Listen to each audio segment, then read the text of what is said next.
Andersen's Fairy Tales by Hans Christian Andersen. The Emperor's New Clothes. Many years ago there was an emperor who was so excessively fond of new clothes that he spent all his money in dress. He did not trouble himself in the least about his soldiers, nor did he care to go either to the theatre or the chase, except for the opportunities then afforded him for displaying his new clothes. He had a different suit for each hour of the day, and, as of any other king or emperor one is accustomed to say, "He is sitting in council," it was always said of him, "The emperor is sitting in his wardrobe." Time passed merrily in the large town which was his capital. Strangers arrived every day at the court. One day 2 rogues, calling themselves weavers, made their appearance. They gave out that they knew how to weave stuffs of the most beautiful colors and elaborate patterns, the clothes manufactured from which should have the wonderful property of remaining invisible to everyone who was unfit for the office he held, or who was extraordinarily simple in character. "These must indeed be splendid clothes," thought the emperor.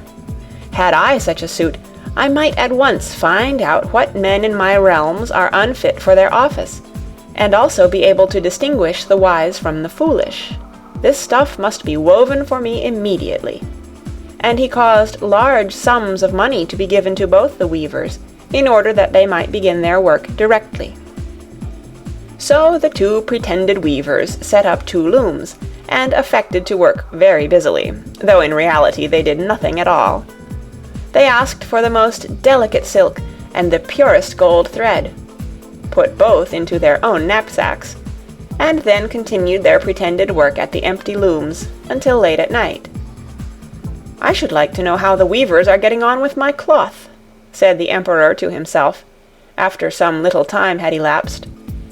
He was, however, rather embarrassed when he remembered that a simpleton, or one unfit for his office, would be unable to see the manufacture.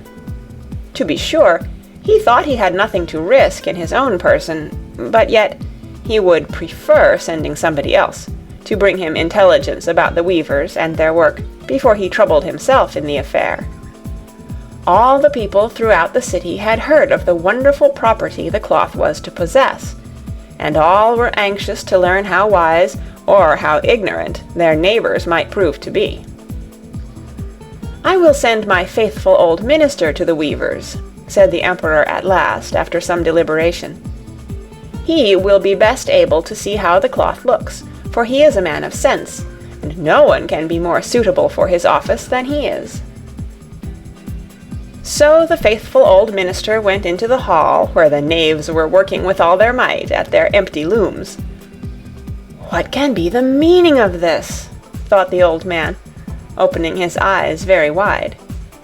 "I cannot discover the least bit of thread on the looms." However, he did not express his thoughts aloud. The impostors requested him very courteously to be so good as to come nearer their looms, and then asked him whether the design pleased him, and whether the colors were not very beautiful, at the same time pointing to the empty frames. The poor old minister looked and looked. He could not discover anything on the looms, for a very good reason, viz., there was nothing there. "What?" thought he again.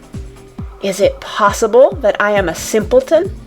I have never thought so myself, and no one must know it now if I am so. Can it be that I am unfit for my office? No, that must not be said either. I will never confess that I could not see the stuff." "Well, Sir Minister," said one of the knaves, still pretending to work, "you do not say whether the stuff pleases you." "Oh, it is excellent," replied the old minister, looking at the loom through his spectacles. "The pattern and the colors, yes, I will tell the emperor without delay how very beautiful I think them." "We shall be much obliged to you," said the impostors, and then they named the different colors and described the pattern of the pretended stuff. The old minister listened attentively to their words, in order that he might repeat them to the emperor, and then the knaves asked for more silk and gold, saying that it was necessary to complete what they had begun. However, they put all that was given them into their knapsacks, and continued to work with as much apparent diligence as before at their empty looms. The emperor now sent another officer of his court to see how the men were getting on, and to ascertain whether the cloth would soon be ready. It was just the same with this gentleman as with the minister. He surveyed the looms on all sides, but could see nothing at all but the empty frames. "Does not the stuff appear as beautiful to you as it did to my lord the minister?" asked the impostors of the emperor's second ambassador, at the same time making the same gestures as before, and talking of the design and colors which were not there. "I certainly am not stupid," thought the messenger. "It must be that I am not fit for my good, profitable office. That is very odd. However, no one shall know anything about it." And accordingly he praised the stuff he could not see, and declared that he was delighted with both colors and patterns. "Indeed, please your imperial majesty," said he to his sovereign when he returned, "the cloth which the weavers are preparing is extraordinarily magnificent." The whole city was talking of the splendid cloth which the emperor had ordered to be woven at his own expense. And now the emperor himself wished to see the costly manufacture, while it was still in the loom. Accompanied by a select number of officers of the court, among whom were the two honest men who had already admired the cloth, he went to the crafty impostors who, as soon as they were aware of the emperor's approach, went on working more diligently than ever, although they still did not pass a single thread through the looms. "Is not the work absolutely magnificent?" said the two officers of the crown already mentioned. "If your majesty will only be pleased to look at it, what a splendid design! What glorious colors!" And at the same time they pointed to the empty frames, for they imagined that everyone else could see this exquisite piece of workmanship. "How is this?" said the emperor to himself. "I can see nothing. This is indeed a terrible affair. Am I a simpleton, or am I unfit to be an emperor? That would be the worst thing that could happen. Oh, the cloth is charming," said he aloud. "It has my complete approbation." And he smiled most graciously, and looked closely at the empty looms, for on no account would he say that he could not see what two of the officers of his court had praised so much. All his retinue now strained their eyes, hoping to discover something on the looms, but they could see no more than the others. Nevertheless, they all exclaimed, "Oh, how beautiful!" and advised his majesty to have some new clothes made from this splendid material for the approaching procession. "Magnificent! Charming! Excellent!" resounded on all sides, and everyone was uncommonly gay. The emperor shared in the general satisfaction, and presented the impostors with the riband of an order of knighthood, to be worn in their buttonholes, and the title of gentlemen weavers. The rogues sat up the whole of the night before the day on which the procession was to take place, and had 16 lights burning, so that everyone might see how anxious they were to finish the emperor's new suit. They pretended to roll the cloth off the looms, cut the air with their scissors, and sewed with needles without any thread in them. "See!" cried they at last, "the emperor's new clothes are ready." And now the emperor, with all the grandees of his court, came to the weavers, and the rogues raised their arms, as if in the act of holding something up, saying, "Here are your majesty's trousers, here is the scarf, here is the mantle. The whole suit is as light as a cobweb. One might fancy one has nothing at all on when dressed in it. That, however, is the great virtue of this delicate cloth. "Yes, indeed," said all the courtiers, although not one of them could see anything of this exquisite manufacture. "If your Imperial Majesty will be graciously pleased to take off your clothes, we will fit on the new suit in front of the looking-glass." The Emperor was accordingly undressed, and the rogues pretended to array him in his new suit, the Emperor turning round from side to side before the looking-glass. "How splendid His Majesty looks in his new clothes, and how well they fit!" everyone cried out. "What a design! What colors! These are indeed royal robes!" "The canopy which is to be borne over your Majesty in the procession is waiting," announced the chief master of the ceremonies. "I am quite ready," answered the Emperor. "Do my new clothes fit well?" asked he, turning himself round again before the looking-glass, in order that he might appear to be examining his handsome suit. The lords of the bedchamber, who were to carry His Majesty's train, felt about on the ground, as if they were lifting up the ends of the mantle, and pretended to be carrying something, for they would by no means betray anything like simplicity, or unfitness for their office. So now the Emperor walked under his high canopy in the midst of the procession, through the streets of his capital, and all the people standing by and those at the windows cried out, "Oh, how beautiful are our Emperor's new clothes! What a magnificent train there is to the mantle, and how gracefully the scarf hangs!" In short, no one would allow that he could not see these much-admired clothes, because in doing so he would have declared himself either a simpleton or unfit for his office. Certainly none of the Emperor's various suits had ever made so great an impression as these invisible ones. "But the Emperor has nothing on at all," said a little child. "Listen to the voice of innocence," exclaimed his father, and what the child had said was whispered from one to another. "But he has nothing on at all!" at last cried out all the people. The Emperor was vexed, for he knew that the people were right, but he thought the procession must go on now.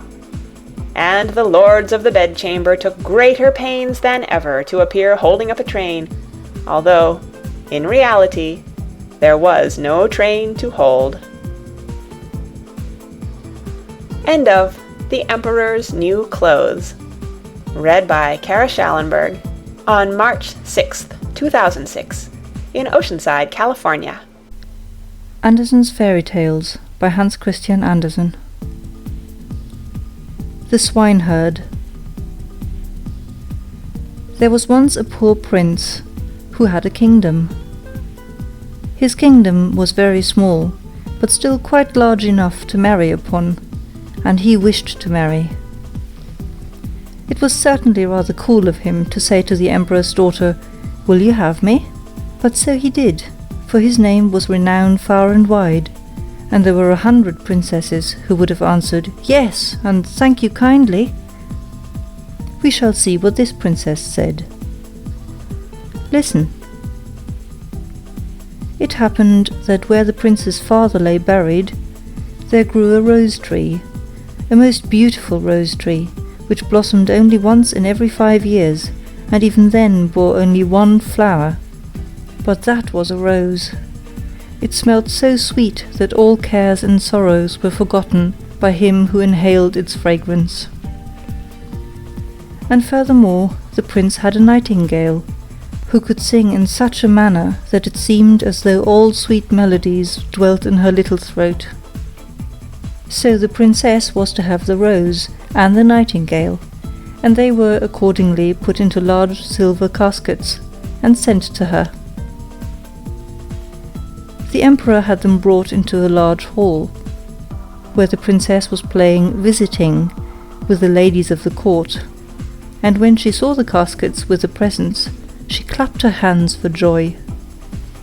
"Ah, if it were but a little pussy-cat," said she, but the rose tree with its beautiful rose came to view. "Oh, how prettily it is made!" said all the court ladies. "It is more than pretty," said the Emperor. "It is charming." But the princess touched it, and was almost ready to cry. "Fie, Papa," said she. "It is not made at all. It is natural." "Let us see what is in the other casket before we get into a bad humour," said the Emperor. So the nightingale came forth, and sang so delightfully that at first no one could say anything ill-humoured of her. "Superbe! Charmant!" exclaimed the ladies, for they all used to chatter French, each one worse than her neighbour. "How much the bird reminds me of the musical box that belonged to our blessed Empress," said an old knight. "Oh yes, these are the same tones, the same execution." "Yes, yes," said the Emperor, and he wept like a child at the remembrance. "I will still hope that it is not a real bird," said the princess. "Yes, it is a real bird," said those who had brought it. "Well, then let the bird fly," said the princess, and she positively refused to see the prince. However, he was not to be discouraged. He daubed his face over brown and black, pulled his cap over his ears, and knocked at the door. "Good day to my lord the Emperor," said he. "Can I have employment at the palace?" "Why, yes," said the Emperor. "I want someone to take care of the pigs, for we have a great many of them." So the prince was appointed imperial swineherd. He had a dirty little room close by the pigsty, and there he sat the whole day and worked. By the evening he had made a pretty little kitchen pot. Little bells were hung all around it, and when the pot was boiling, these bells tinkled in the most charming manner, and played the old melody, "Ach, du lieber Augustin, alles ist weg, weg, weg," which translates as, "Ah, dear Augustine, all is gone, gone, gone." But what was still more curious, whoever held his finger in the smoke of the kitchen pot immediately smelt all the dishes that were cooking on every hearth in the city. This, you see, was something quite different from the rose. Now the princess happened to walk that way, and when she heard the tune she stood quite still, and seemed pleased, for she could play Lieber Augustin. It was the only piece she knew, and she played it with one finger.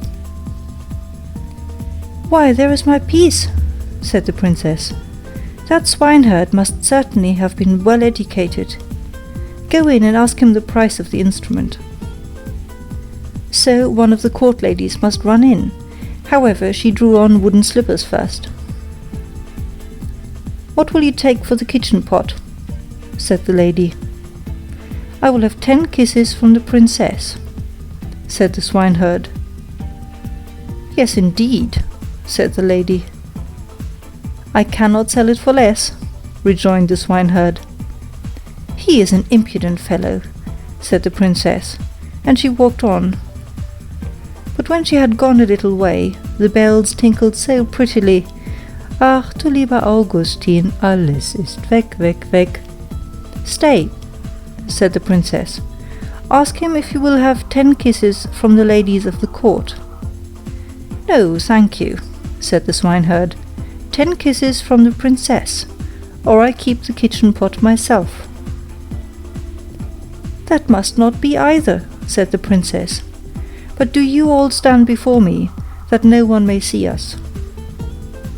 And the court ladies placed themselves in front of her, and spread out their dresses. The swineherd got 10 kisses, and the princess the kitchen pot. That was delightful. The pot was boiling the whole evening, and the whole of the following day.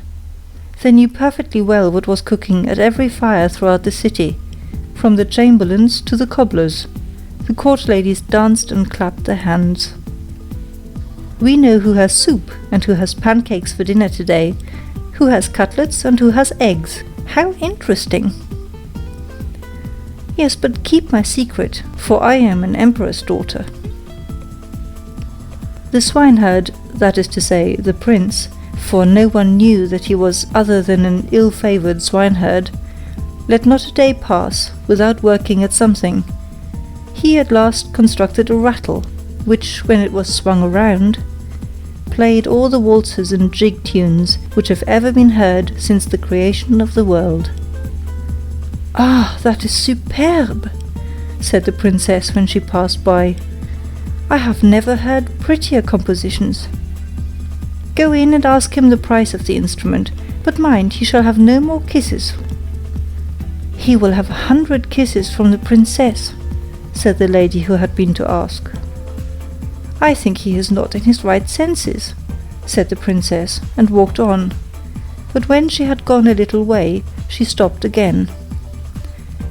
"One must encourage art," said she. "I am the emperor's daughter. Tell him he shall, as on yesterday, have 10 kisses from me, and may take the rest from the ladies of the court." "Oh, but we should not like that at all," said they. "What are you muttering?" asked the princess. "If I can kiss him, surely you can. Remember that you owe everything to me."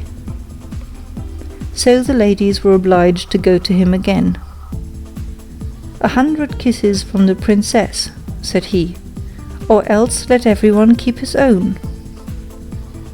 "Stand around," said she, and the ladies stood round her whilst the kissing was going on.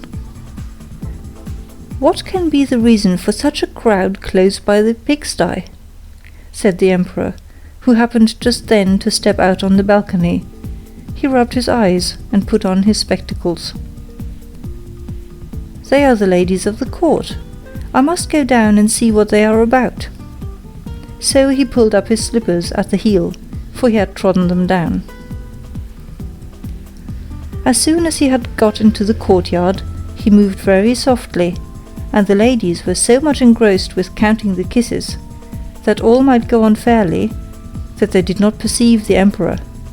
He rose on his tiptoes. "What is all this?" said he, when he saw what was going on, and he boxed the princess's ear with his slipper, just as the swineherd was taking the 86th kiss. "March out," said the emperor, for he was very angry, and both princess and swineherd were thrust out of the city. The princess now stood and wept, the swineherd scolded, and the rain poured down. "Alas, unhappy creature that I am," said the princess. "If I had but married the handsome young prince! Ah, how unfortunate I am!" And the swineherd went behind a tree, washed the black and brown colour from his face, threw off his dirty clothes, and stepped forth in his princely robes. He looked so noble that the princess could not help bowing before him. "I am come to despise thee," said he. "Thou wouldst not have an honourable prince. Thou couldst not prize the rose and the nightingale, but thou wast ready to kiss the swineherd for the sake of a trumpery plaything. Thou art rightly served." He then went back to his own little kingdom, and shut the door of his palace in her face. Now she might well sing, "Ach, du lieber Augustin, alles ist weg, weg, weg." End of The Swineherd. Andersen's Fairy Tales by Hans Christian Andersen. The Real Princess.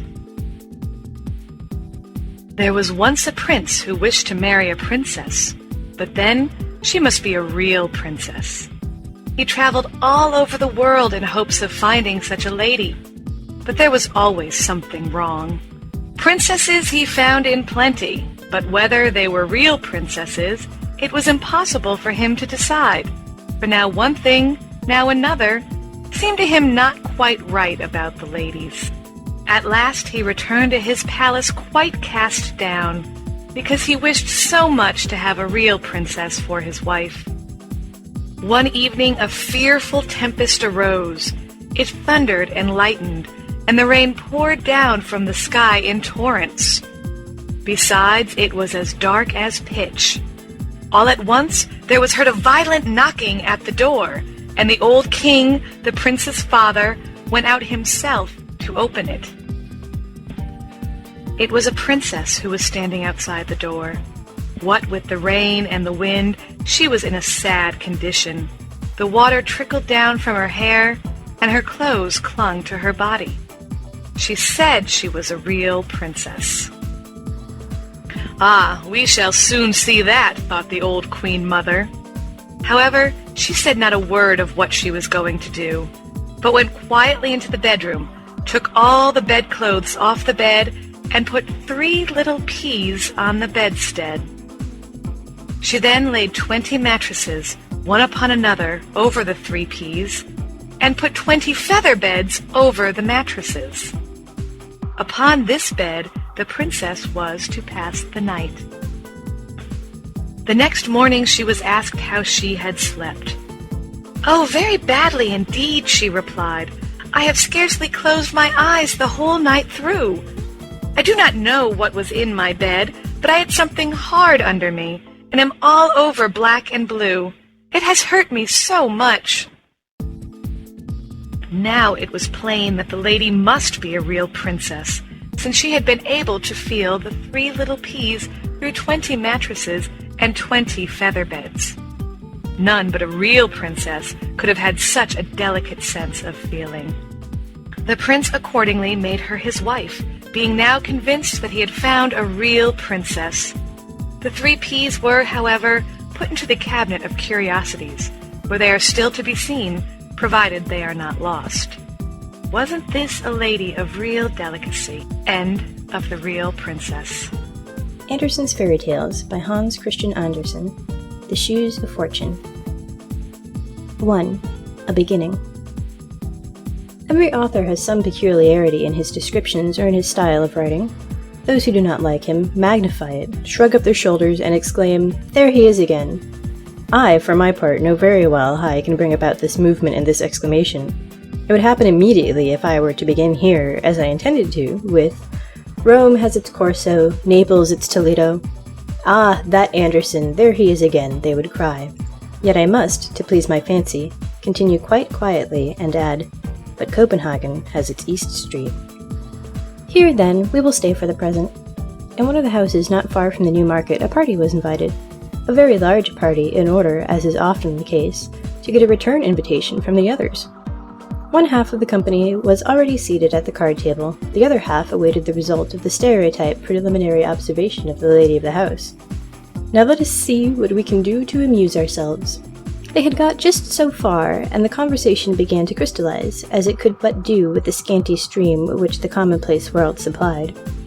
Amongst other things, they spoke of the Middle Ages. Some praised that period as far more interesting, far more poetical than our own too sober present. Indeed, Councillor Knapp defended this opinion so warmly that the hostess declared immediately on his side, and both exerted themselves with unwearied eloquence. The councillor boldly declared the time of King Hans to be the noblest and most happy period. Footnote, AD 1482 to 1513. End of footnote. While the conversation turned on this subject, and was only for a moment interrupted by the arrival of a journal that contained nothing worth reading, we will just step out into the antechamber, where cloaks, mackintoshes, sticks, umbrellas, and shoes were deposited. Here sat 2 female figures, a young and an old one. One might have thought at first they were servants come to accompany their mistresses home, but on looking nearer, one soon saw they could scarcely be mere servants. Their forms were too noble for that, their skin too fine, the cut of their dresses too striking. 2 fairies were they. The younger, it is true, was not Dame Fortune herself, but one of the waiting maids of her handmaidens who carry about the lesser good things that she distributes. The other looked extremely gloomy. It was Care. She always attends to her own serious business herself, as then she is sure of having it done properly. They were telling each other with a confidential interchange of ideas where they had been during the day. The messenger of fortune had only executed a few unimportant commissions, such as saving a new bonnet from a shower of rain, etc., but what she had yet to perform was something quite unusual. "I must tell you," said she, "that today is my birthday, and in honor of it, a pair of walking shoes or galoshes has been entrusted to me, which I am to carry to mankind." These shoes possess the property of instantly transporting him who has them on to the place or the period in which he most wishes to be.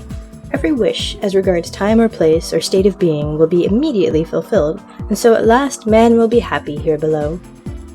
"Do you seriously believe that?" replied Care in a severe tone of reproach. "No, he will be very unhappy, and will assuredly bless the moment when he feels that he has freed himself from the fatal shoes." "Stupid nonsense," said the other angrily. "I will put them here by the door. Someone will make a mistake for certain and take the wrong ones. He will be a happy man." Such was their conversation. 2. What happened to the counselor? It was late. Counselor Knapp, deeply occupied with the times of King Hans, intended to go home, and malicious fate managed matters so that his feet, instead of finding their way to his own galoshes, slipped into those of Fortune. Thus caparisoned, the good man walked out of the well-lighted rooms into East Street. By the magic power of the shoes, he was carried back to the time of King Hans, on which account his foot very naturally sank in the mud and puddles of the street, there having been in those days no pavement in Copenhagen. "Well, this is too bad. How dirty it is here," sighed the counsellor. "As to a pavement, I can find no traces of one, and all the lamps, it seems, have gone to sleep." The moon was not yet very high. It was besides rather foggy, so that in the darkness all objects seemed mingled in chaotic confusion. At the next corner hung a votive lamp before a Madonna, but the light it gave was little better than none at all. Indeed, he did not observe it before he was exactly under it, and his eyes fell upon the bright colors of the pictures which represented the well-known group of the Virgin and the infant Jesus. "That is probably a waxworks show," thought he, and the people delay taking down their sign in hopes of a late visitor or two. A few persons in the costume of the time of King Hans passed quickly by him. "How strange they look! The good folks come probably from a masquerade." Suddenly was heard the sound of drums and fifes. The bright blaze of a fire shot up from time to time, and its ruddy gleams seemed to contend with the bluish light of the torches. The counsellor stood still and watched a most strange procession pass by. First came a dozen drummers, who understood pretty well how to handle their instruments, then came halberdiers, and some armed with crossbows. The principal person in the procession was a priest. Astonished at what he saw, the counsellor asked what was the meaning of all this mummery, and who that man was. "That's the Bishop of Zealand," was the answer. "Good heavens, what has taken possession of the bishop?" sighed the counsellor, shaking his head. It certainly could not be the bishop, even though he was considered the most absent man in the whole kingdom, and people told the drollest anecdotes about him. Reflecting on the matter, and without looking right or left, the counsellor went through East Street and across the Habro-Platz. The bridge leading to Palace Square was not to be found. Scarcely trusting his senses, the nocturnal wanderer discovered a shallow piece of water, and here fell in with two men who very comfortably were rocking to and fro in a boat. "Does your honour want to cross the ferry to the home?" asked they. "Across to the home?" said the counsellor, who knew nothing of the age in which he at the moment was. "No, I am going to Christianshafen, to Little Market Street." Both men stared at him in astonishment. "Oh, they just tell me where the bridge is," said he. "It is really unpardonable that there are no lamps here, and it is as dirty as if one had to wade through a morass."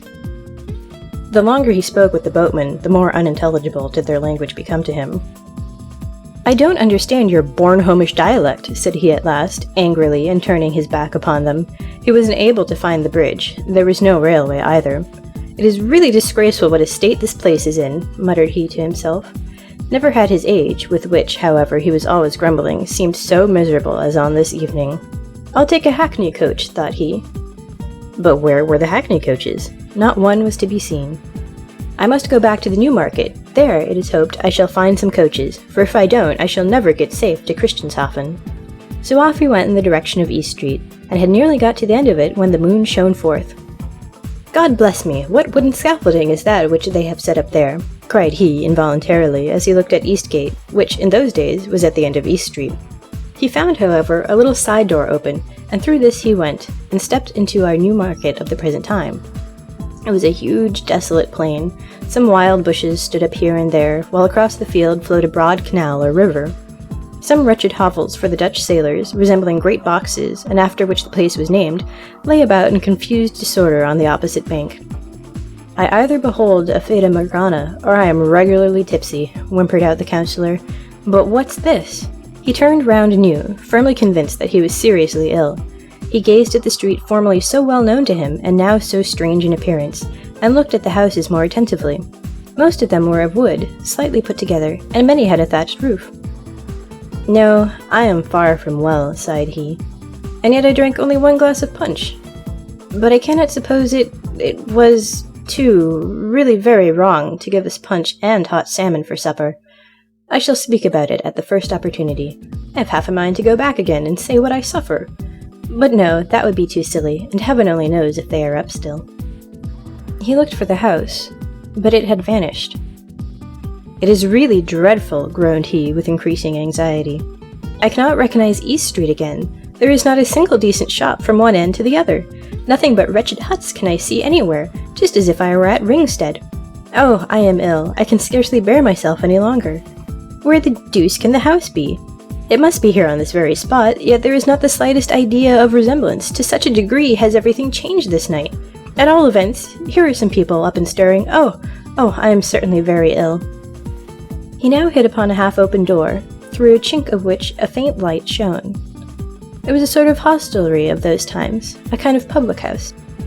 The room had some resemblance to the clay-floored halls in Holstein. A pretty numerous company, consisting of seamen, Copenhagen burghers, and a few scholars, sat here in deep converse over their pewter cans, and gave little heed to the person who entered. "By your leave," said the councillor to the hostess, who came bustling towards him. "I felt so queer all of a sudden. Would you have the goodness to send for a hackney coach to take me to Christianshafen?" The woman examined him with eyes of astonishment and shook her head. She then addressed him in German. The councillor thought she did not understand Danish, and therefore repeated his wish in German. This, in connection with his costume, strengthened the good woman in the belief that he was a foreigner. That he was ill, she comprehended directly, so she brought him a pitcher of water, which tasted certainly pretty strong of the sea, although it had been fetched from the well. The councillor supported his head on his hand, drew a long breath, and thought over all the wondrous things he saw around him. "Is this the daily news of the evening?" he asked mechanically, as he saw the hostess push aside a large sheet of paper. The meaning of this councillorship query remained, of course, a riddle to her, yet she handed him the paper without replying. It was a coarse woodcut representing a splendid meteor, as seen in the town of Cologne, which was to be read below in bright letters. "That is very old," said the councillor, whom this piece of antiquity began to make considerably more cheerful. "Pray, how did you come into possession of this rare print? It is extremely interesting, although the whole is a mere fable. Such meteorous appearances are to be explained in this way, that they are the reflections of the aurora borealis, and it is highly probable they are caused principally by electricity." Those persons who were sitting nearest him and heard his speech stared at him in wonderment, and one of them rose, took off his hat respectfully, and said with a serious countenance, "You are no doubt a very learned man, monsieur." "Oh no," answered the councillor, "I can only join in conversations on this topic and on that, as indeed one must do according to the demands of the world at present." "Modestia is a fine virtue," continued the gentleman. "However, as to your speech, I must say mihi secus videtur, yet I am willing to suspend my judicium." "May I ask with whom I have the pleasure of speaking?" said the councillor. "I am a bachelor in theologia," answered the gentleman with a stiff reverence. This reply fully satisfied the councillor. The title suited the dress. "He is certainly," thought he, "some village schoolmaster, some queer old fellow, such as one still meets with in Jutland." "This is no locus docendi, it is true," began the clerical gentleman, "yet I beg you earnestly to let us profit by your learning. Your reading in the ancients is, sine dubio, of vast extent?" "Oh yes, I've read something, to be sure," replied the councillor. "I like reading all useful works, but I do not on that account despise the modern ones. 'Tis only the unfortunate tales of everyday life that I cannot bear. We have enough and more than enough such in reality." "Tales of everyday life?" said our bachelor inquiringly. "I mean those newfangled novels, twisting and writhing themselves in the dust of commonplace, which also expect to find a reading public." "Oh," exclaimed the clerical gentleman, smiling, "there is much wit in them. Besides, they are read at court. The king likes the history of Sir Ifven and Sir Godian particularly, which treats of King Arthur and his Knights of the Round Table. He has more than once joked about it with his high vassals." "I have not read that novel," said the councillor. "It must be quite a new one, that Heiberg has published lately." "No," answered the theologian of the time of King Hans. "That book is not written by a Heiberg, but was imprinted by Godfrey von Geiman." "Oh, is that the author's name?" said the councillor. "It is a very old name, and, as well as I recollect, he was the first printer that appeared in Denmark." "Yes, he is our first printer," replied the clerical gentleman hastily. So far all went on well.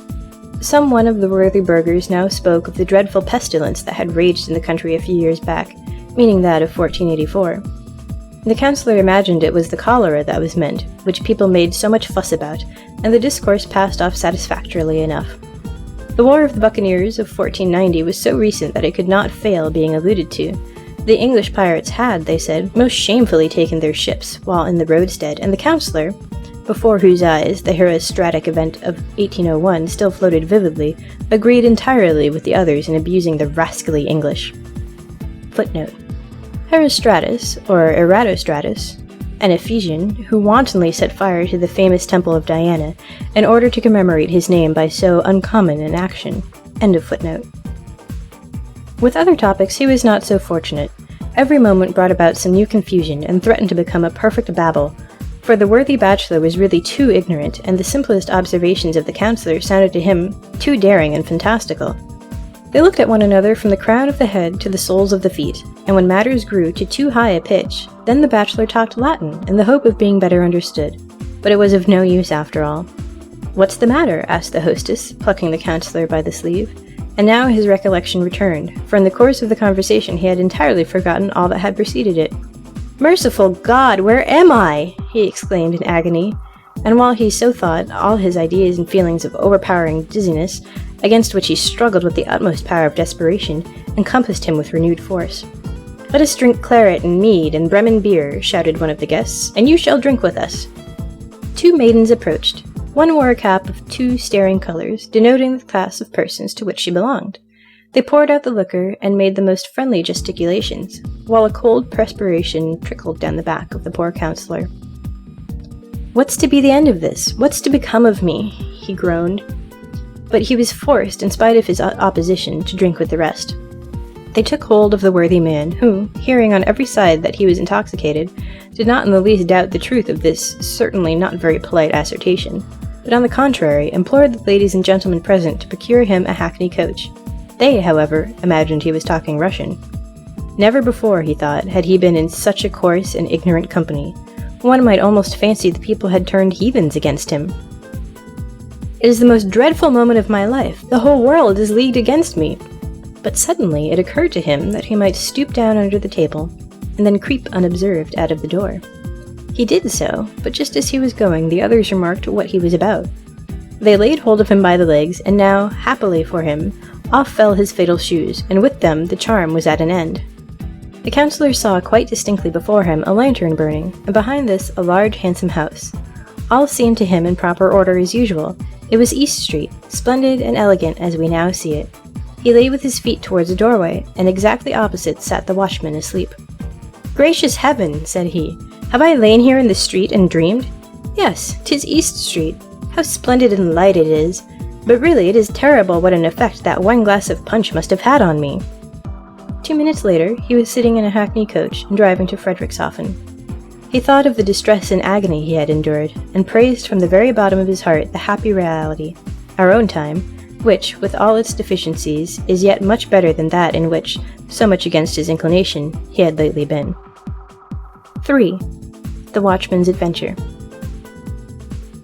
"Why, there is a pair of galoshes as sure as I'm alive," said the watchman, awaking from a gentle slumber. "They belong no doubt to the lieutenant who lives over the way. They lay close to the door." The worthy man was inclined to ring and deliver them at the house, for there was still a light in the window, but he did not like disturbing the other people in their beds, and so very considerately he left the matter alone. "Such a pair of shoes must be very warm and comfortable," said he. "The leather is so soft and supple. They fitted his feet as though they had been made for him. 'Tis a curious world we live in," continued he, soliloquizing. "There's the lieutenant now, who might go quietly to bed if he chose, where no doubt he could stretch himself at his ease. But does he do it? No, he saunters up and down his room, because, probably, he has enjoyed too many of the good things of this world at his dinner. That's a happy fellow. He has neither an infirm mother, nor a whole troop of everlastingly hungry children to torment him. Every evening he goes to a party, where his nice supper costs him nothing. Would to heaven I could but change with him! How happy should I be!" While expressing his wish, the charm of the shoes which he had put on began to work. The watchman entered into the being and nature of the lieutenant. He stood in the handsomely furnished apartment and held between his fingers a small sheet of rose-colored paper on which some verses were written. Written indeed by the officer himself. For who has not, at least once in his life, had a lyrical moment? And if one then marks down one's thoughts, poetry is produced. But here it was written. Oh, were I rich! Oh, were I rich, such was my wish, yea, such, when hardly 3 feet high I longed for much. Oh, were I rich, an officer were I, with sword and uniform and plume so high, and the time came, and officer was I. But yet I grew not rich, alas, poor me, have pity thou, who all man's wants dost see. I sat one evening, sunk in dreams of bliss, a maid of 7 years old gave me a kiss. I at that time was rich in posy, and tales of old, though poor as poor can be, but all she asked for was this posy. Then was I rich, but not in gold, poor me, as thou dost know, who all men's hearts canst see. Oh, were I rich, oft asked I for this boon, the child grew up to womanhood full soon. She is so pretty, clever, and so kind, oh, did she know what's hidden in my mind? A tale of old, would she to me were kind. But I'm condemned to silence, oh, poor me, as thou dost know, who all men's hearts canst see. Oh, were I rich in calm and peace of mind, my grief you then would not here written find. O thou to whom I do my heart devote, O read this page of glad days now remote, a dark, dark tale which I tonight devote. Dark is the future now, alas, poor me, have pity thou, who all men's pains dost see. Such verses as these people write when they are in love, but no man in his senses ever thinks of printing them. Here one of the sorrows of life, in which there is real poetry, gave itself vent, not that barren grief which the poet may only hint at, but never depict in its detail, misery and want. That animal necessity, in short, to snatch at least at a fallen leaf of the breadfruit tree, if not at the fruit itself. The higher the position in which one finds oneself transplanted, the greater is the suffering. Every day necessity is the stagnant pool of life. No lovely picture reflects itself therein. Lieutenant, love, and lack of money, that is a symbolic triangle, or much the same as the half of the shattered die of fortune. This the lieutenant felt most poignantly, and this was the reason he leant his head against the window and sighed so deeply. The poor watchman out there in the street is far happier than I. He knows not what I term privation. He has a home, a wife, and children who weep with him over his sorrows, who rejoice with him when he is glad. Oh, far happier were I, could I exchange with him my being, with his desires, and with his hopes perform the weary pilgrimage of life. Oh, he is 100 times happier than I. In the same moment, the watchman was again watchman. It was the shoes that caused the metamorphosis by means of which, unknown to himself, he took upon him the thoughts and feelings of the officer. But, as we have just seen, he felt himself in his new situation much less contented, and now preferred the very thing which but some minutes before he had rejected. So then the watchman was again watchman. That was an unpleasant dream, said he, but 'twas droll enough altogether. I fancied that I was the lieutenant over there, and yet the thing was not very much to my taste after all. I missed my good old mother and the dear little ones, who almost tear me to pieces for sheer love. He seated himself once more and nodded. The dream continued to haunt him, for he still had the shoes on his feet. A falling star shone in the dark firmament. There falls another star, said he. But what does it matter? There are always enough left.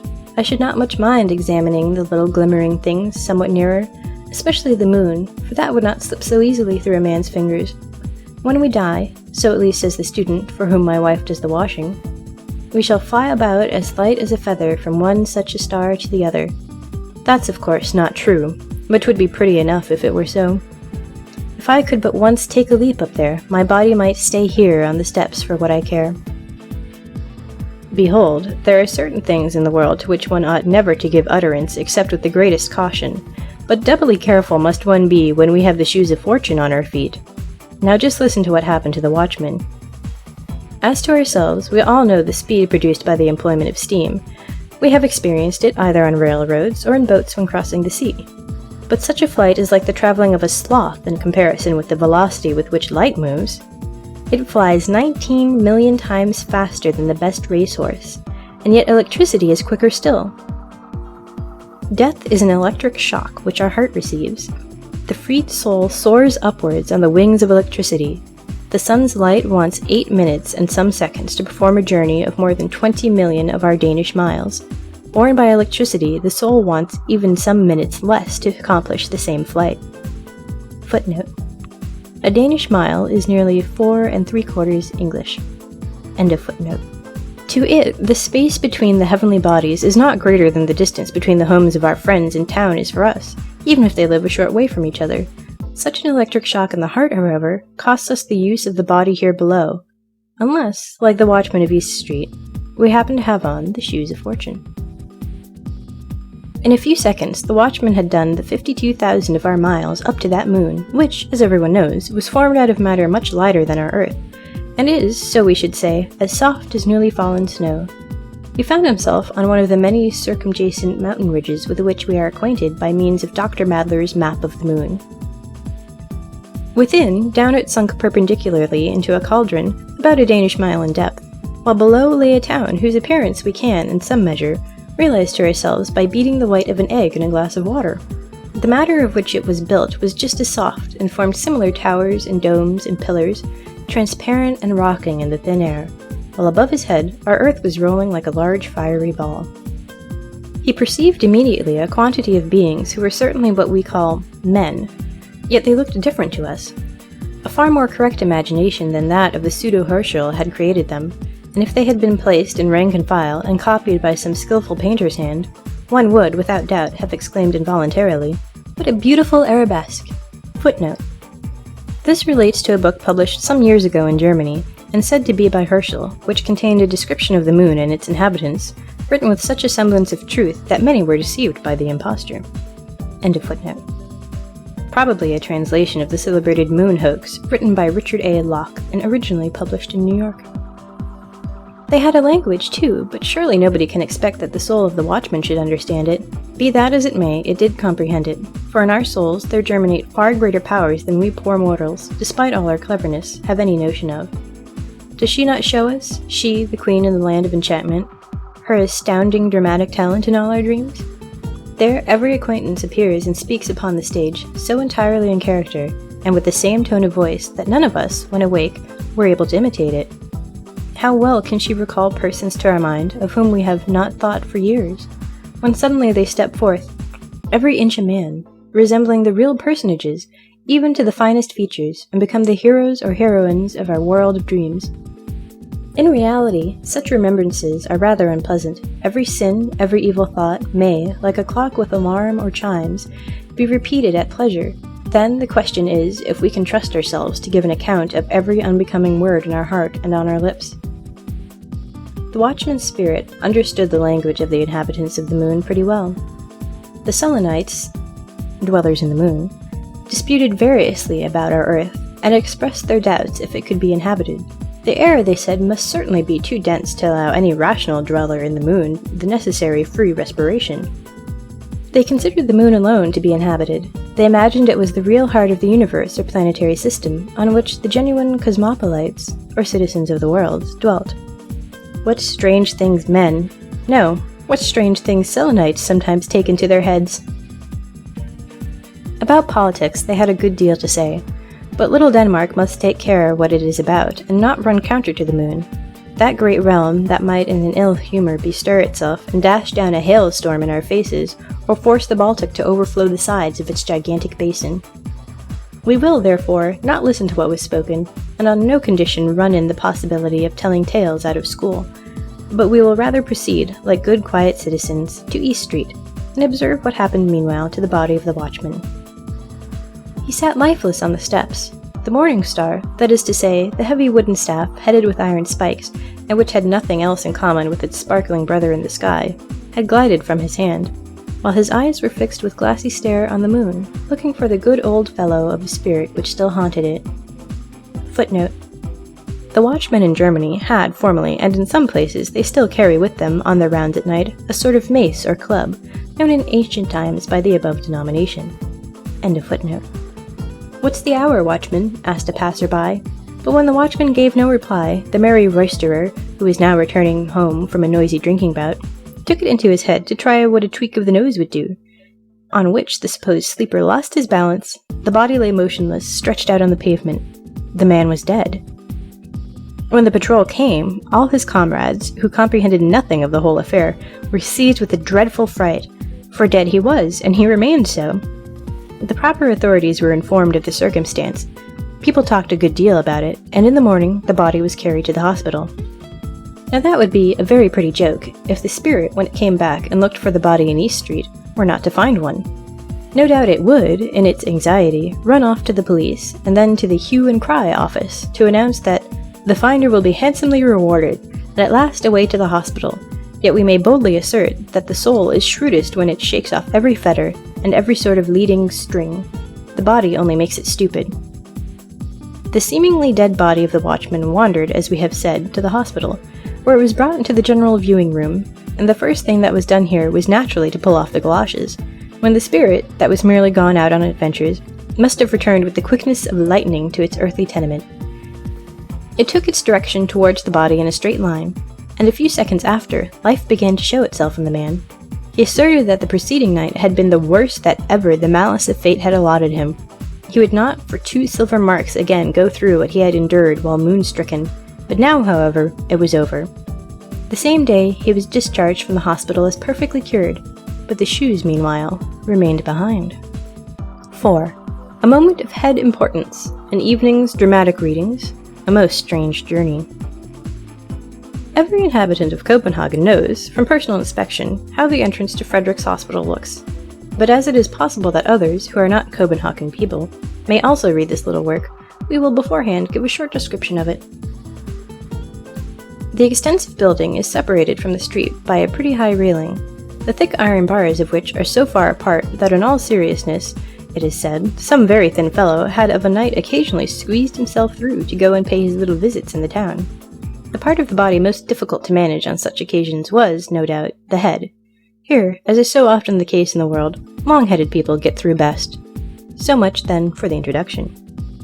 One of the young men, whose head, in a physical sense only, might be said to be of the thickest, had the watch that evening. The rain poured down in torrents, yet despite these 2 obstacles, the young man was obliged to go out, if it were but for a quarter of an hour. And as to telling the doorkeeper about it, that, he thought, was quite unnecessary, if, with a whole skin, he were able to slip through the railing. There on the floor lay the galoshes, which the watchman had forgotten. He never dreamed for a moment that they were those of Fortune, and they promised to do him good service in the wet, so he put them on. The question now was, if he could squeeze himself through the grating, for he had never tried before. Well, there he stood. "Would to heaven I had got my head through," said he, involuntarily, and instantly through it slipped easily and without pain, notwithstanding it was pretty large and thick. But now the rest of the body was to be got through. "Ah, I am much too stout," groaned he aloud, while fixed as in a vice. "I had thought the head was the most difficult part of the matter. Oh, I really cannot squeeze myself through." He now wanted to pull his over-hasty head back again, but he could not. For his neck there was room enough, but for nothing more. His first feeling was of anger, his next that his temper fell to 0. The shoes of Fortune had placed him in the most dreadful situation, and, unfortunately, it never occurred to him to wish himself free. The pitch-black clouds poured down their contents in still heavier torrents. Not a creature was to be seen in the streets. To reach up to the bell was what he did not like. To cry aloud for help would have availed him little. Besides, how ashamed would he have been to be found caught in a trap like an outwitted fox? How was he to twist himself through? He saw clearly that it was his irrevocable destiny to remain a prisoner till dawn, or, perhaps, even late in the morning. Then the smith must be fetched to file away the bars. But all that would not be done so quickly as he could think about it. The whole charity school just opposite would be in motion. All the new booths, with their not very courtier-like swarm of seamen, would join them out of curiosity, and would greet him with a wild hurrah, while he was standing in his pillory. There would be a mob, a hissing and rejoicing and jeering 10 times worse than in the rows about the Jews some years ago. Oh, my blood is mounting to my brain. 'Tis enough to drive one mad. I shall go wild. I know not what to do. Oh, were I but loose, my dizziness would then cease. Oh, were my head but loose. You see, he ought to have said that sooner, for the moment he expressed the wish his head was free and cured of all his paroxysms of love, he hastened off to his room, where the pains consequent on the fright of the shoes had prepared for him did not so soon take their leave. But you must not think that the affair is over now. It grows much worse. The night passed, the next day also, but nobody came to fetch the shoes.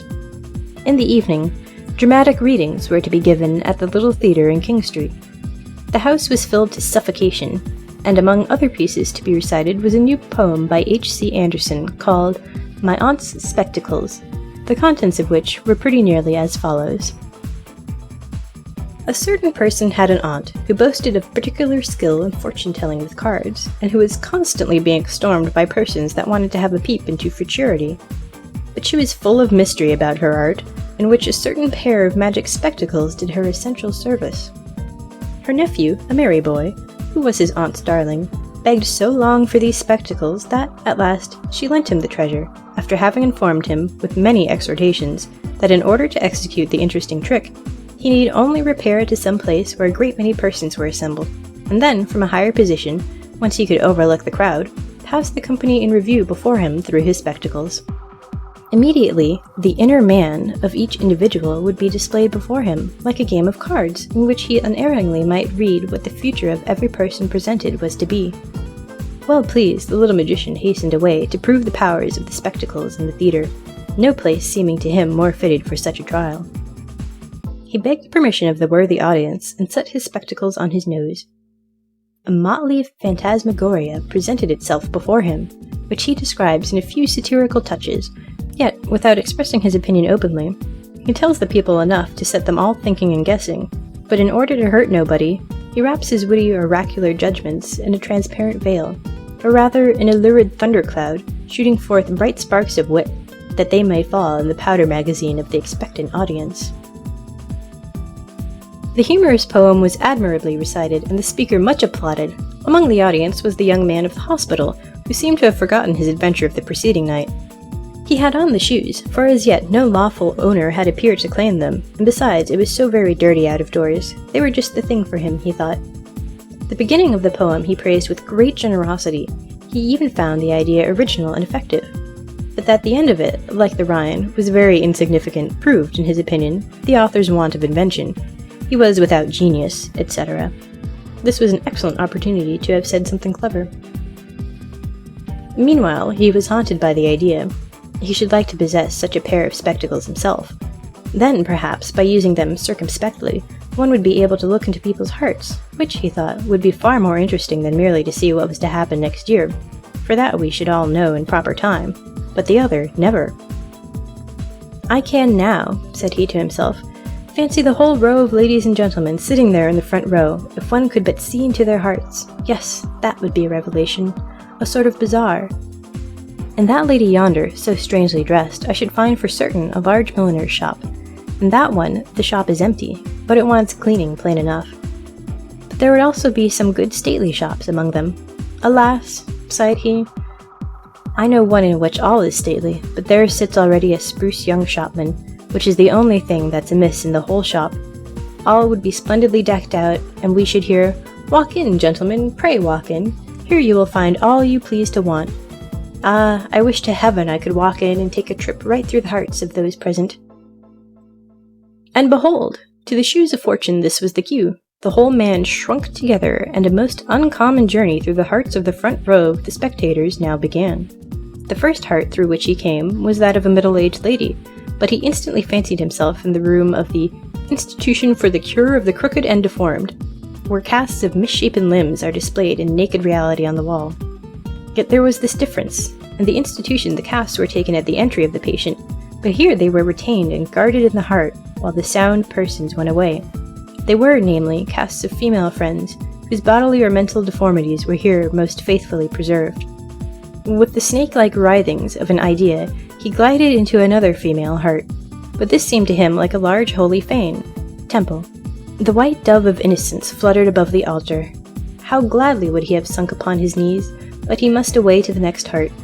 Yet he still heard the pealing tones of the organ, and he himself seemed to have become a newer and a better man. He felt unworthy to tread the neighboring sanctuary which poor Garrett, with his sick, bedridden mother, revealed. But God's warm sun streamed through the open window. Lovely roses nodded from the wooden flower boxes on the roof, and 2 sky-blue birds sang rejoicingly while the sick mother implored God's richest blessings on her pious daughter. He now crept on hands and feet through a butcher's shop. At least on every side, and above and below, there was naught but flesh. It was the heart of a most respectable rich man, whose name is certain to be found in the directory. He was now in the heart of the wife of this worthy gentleman. It was an old, dilapidated, mouldering dovecot. The husband's portrait was used as a weathercock, which was connected in some way or other with the doors, and so they opened and shut of their own accord whenever the stern old husband turned around. Hereupon he wandered into a boudoir formed entirely of mirrors, like the one in Castle Rosenberg, but here the glass is magnified to an astonishing degree. On the floor, in the middle of the room, sat, like a Dalai Lama, the insignificant self of the person, quite confounded at his own greatness. He then imagined he had got into a needle case full of pointed needles of every size. This is certainly the heart of an old maid, thought he, but he was mistaken. It was the heart of a young military man, a man, as people said, of talent and feeling. In the greatest perplexity, he now came out of the last heart in the row. He was unable to put his thoughts in order, and fancied that his too lively imagination had run away with him. Good heavens, sighed he, I have surely a disposition to madness. 'Tis dreadfully hot here. My blood boils in my veins, and my head is burning like a coal. And he now remembered the important event of the evening before, how his head had got jammed in between the iron railings of the hospital. That's what it is, no doubt, said he. I must do something in time. Under such circumstances, a Russian bath might do me good. I only wish I were already in the upper bank. Footnote. In these Russian vapor baths, the person extends himself on a bank or form, and as he gets accustomed to the heat, moves to another higher up towards the ceiling, where, of course, the vapor is warmest. In this manner, he ascends gradually to the highest. End of footnote. And so there he lay on the uppermost bank in the vapor bath, but with all his clothes on, in his boots and galoshes, while the hot drops fell scalding from the ceiling on his face. "Hello!" cried he, leaping down.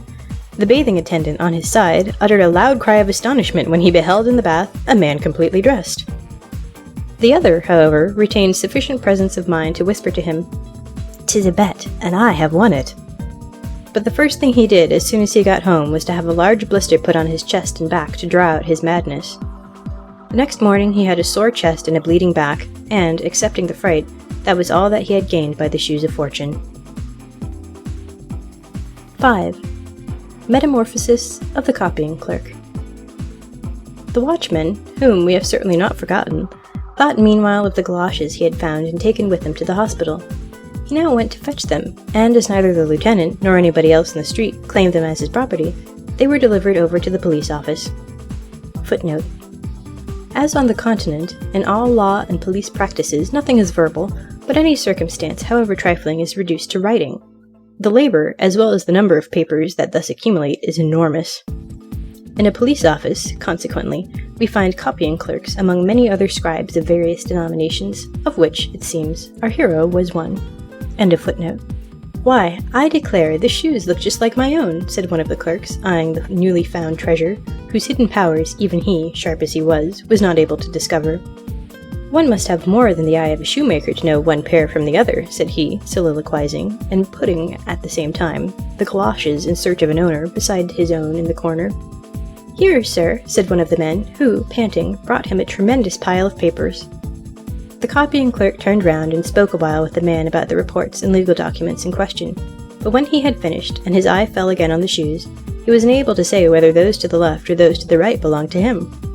At all events, it must be those which are wet, thought he, but this time, in spite of his cleverness, he guessed quite wrong, for it was just those of fortune which played as it were into his hands, or, rather, on his feet. And why, I should like to know, are the police never to be wrong?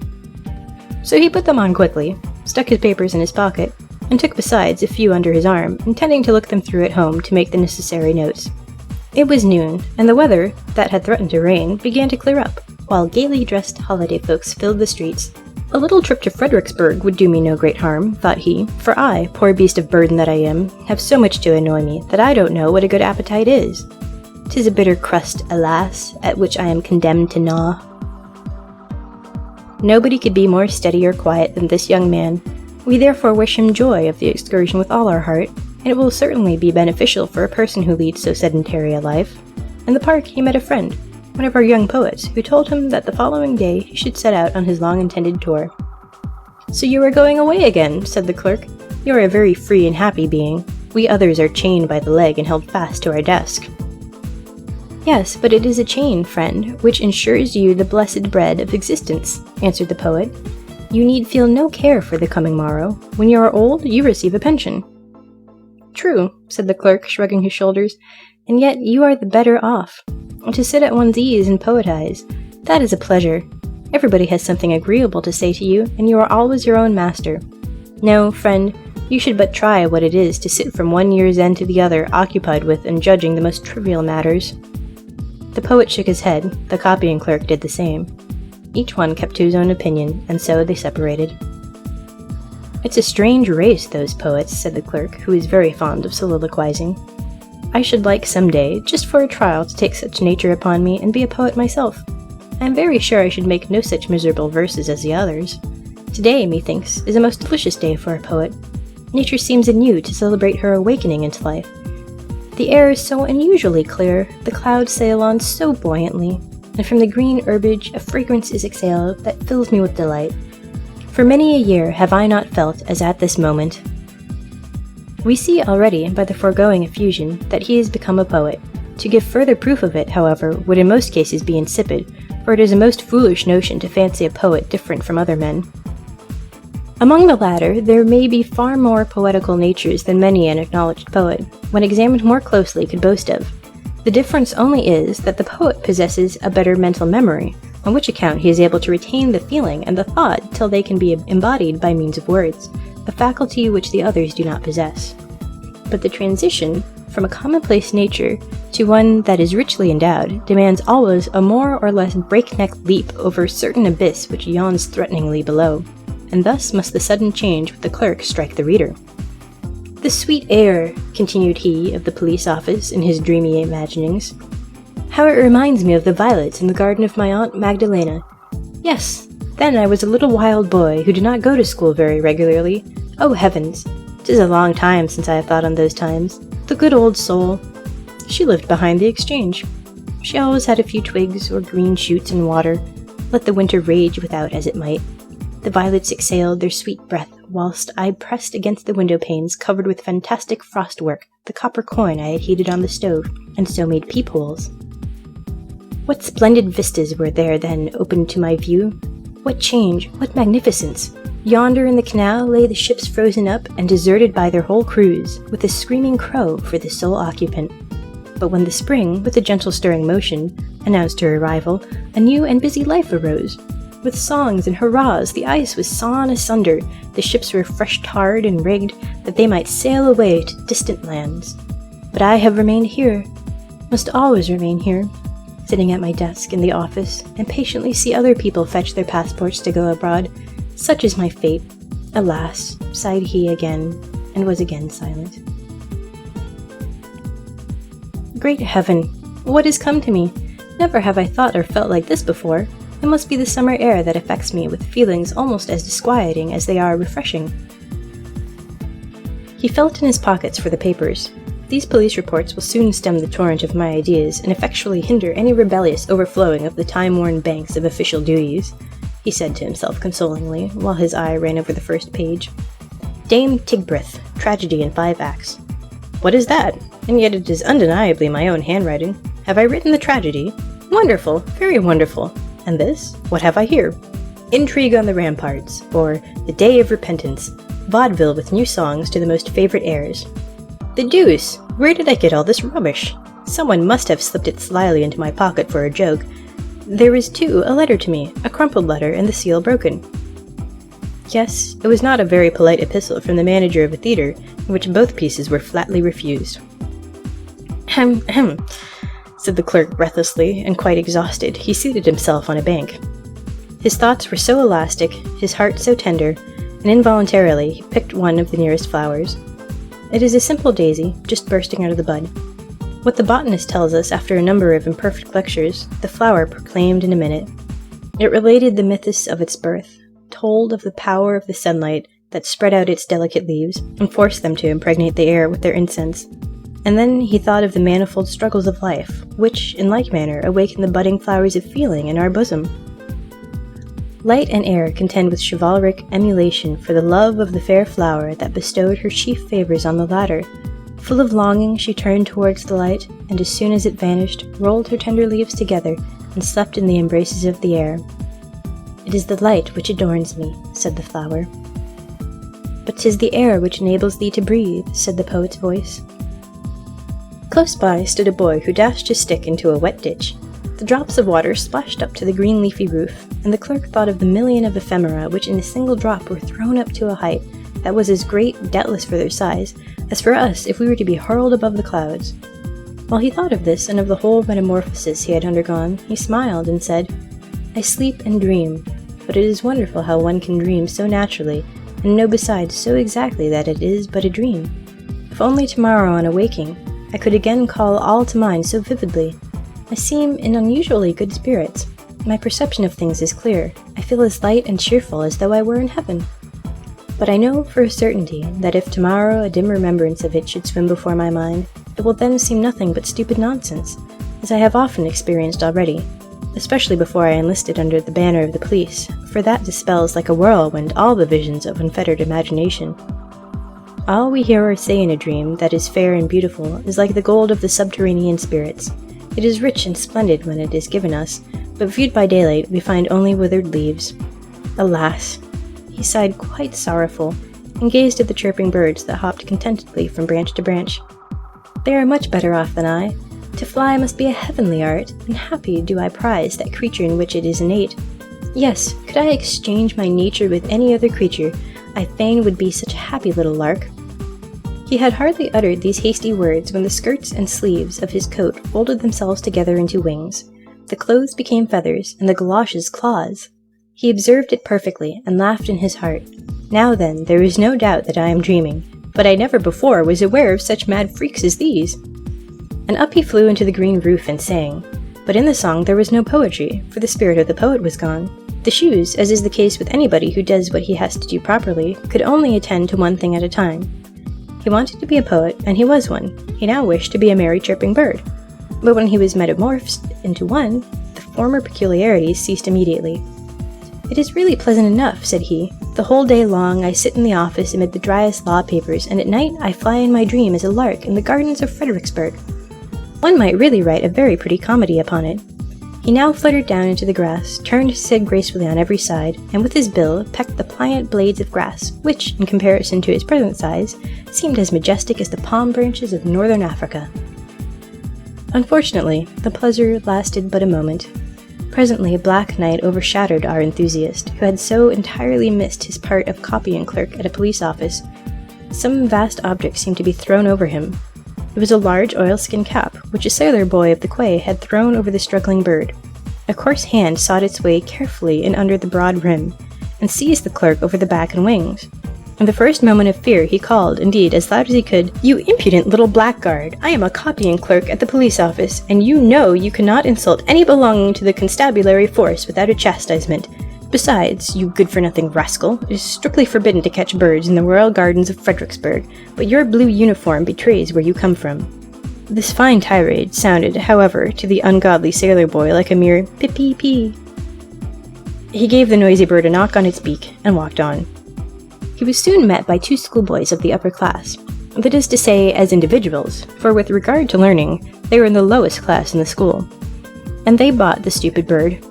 So the copying clerk came to Copenhagen as guest, or rather as prisoner in a family living in Gother Street.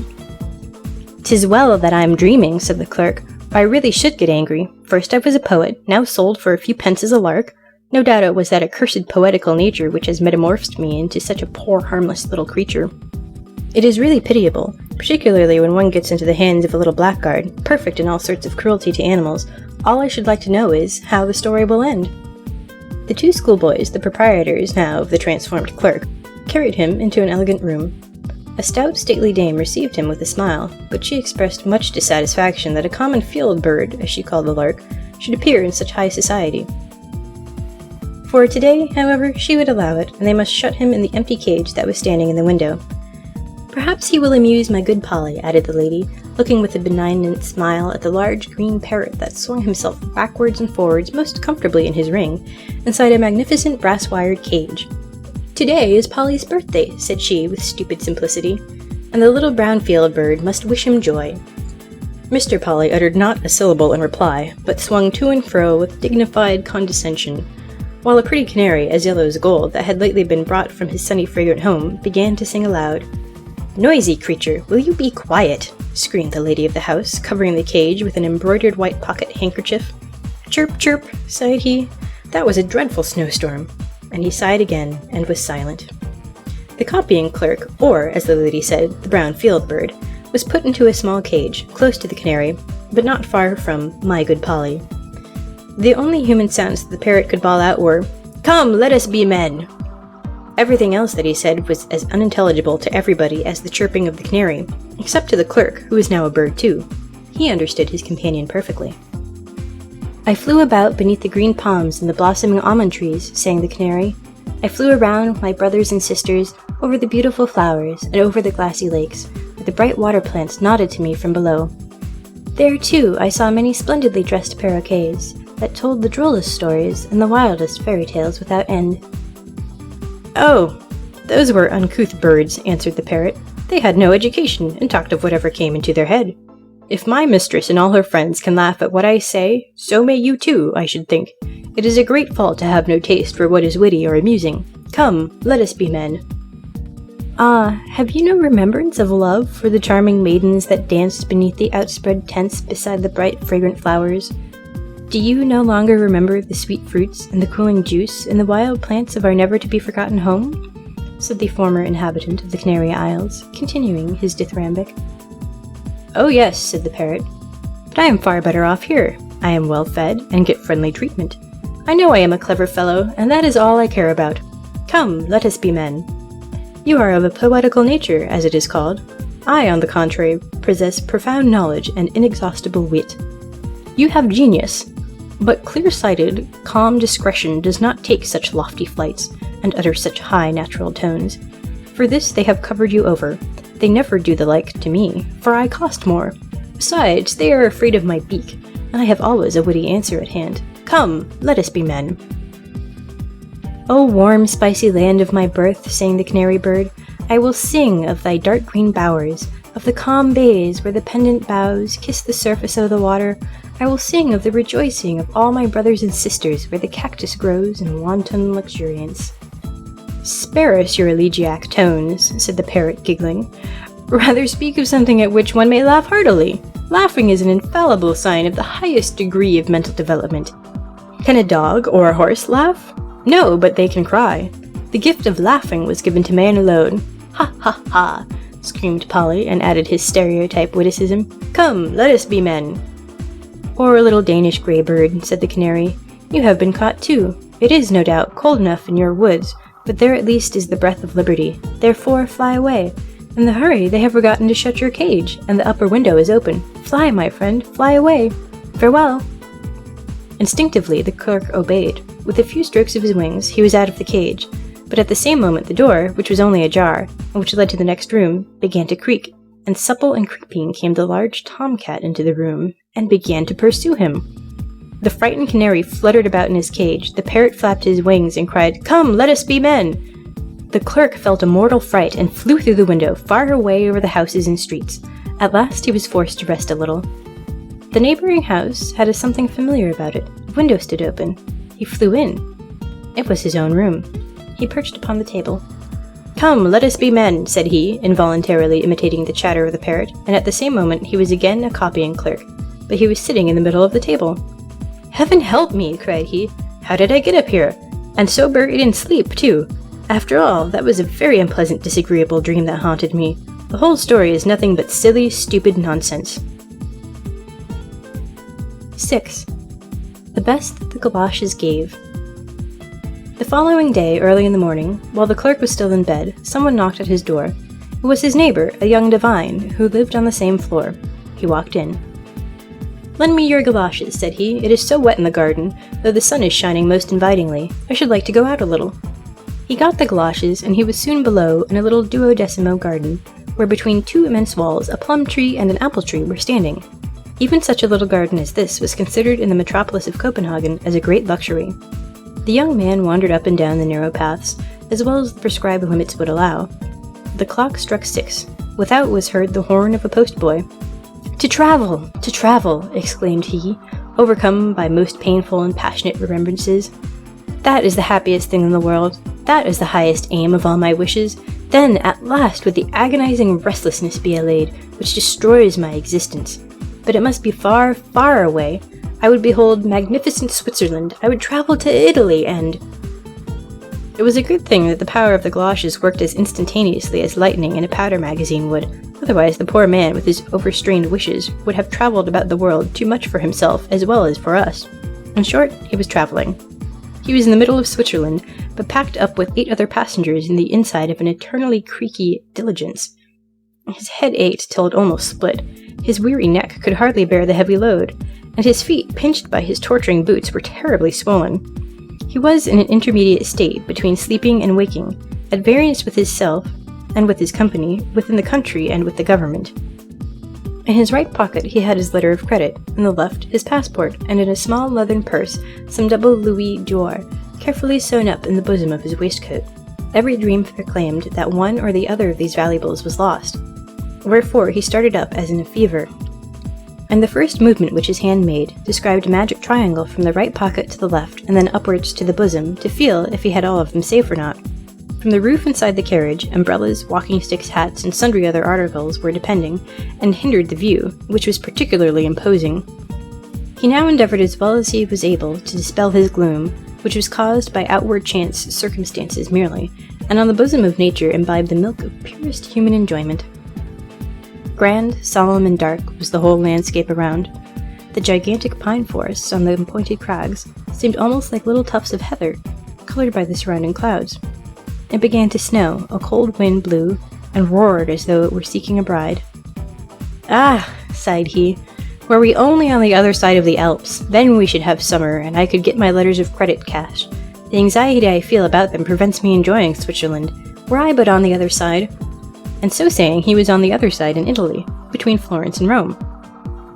Lake Thracymene, illumined by the evening sun, lay like flaming gold between the dark blue mountain ridges. Here, where Hannibal defeated Flaminius, the rivers now held each other in their green embraces. Lovely, half-naked children tended a herd of black swine beneath a group of fragrant laurel trees, hard by the roadside. Could we render this inimitable picture properly, then would everybody exclaim, "Beautiful, unparalleled Italy!" But neither the young divine said so, nor any of his grumbling companions in the coach of the Vetturino. The poisonous flies and gnats swarmed around by thousands. In vain one waved myrtle branches about like mad. The audacious insect population did not cease to sting, nor was there a single person in the well-crammed carriage whose face was not swollen and sore from their ravenous bites. The poor horses, tortured almost to death, suffered most from this truly Egyptian plague. The flies alighted upon them in large, disgusting swarms, and if the coachman got down and scraped them off, hardly a minute elapsed before they were there again. The sun now set. A freezing cold, though of a short duration, pervaded the whole creation.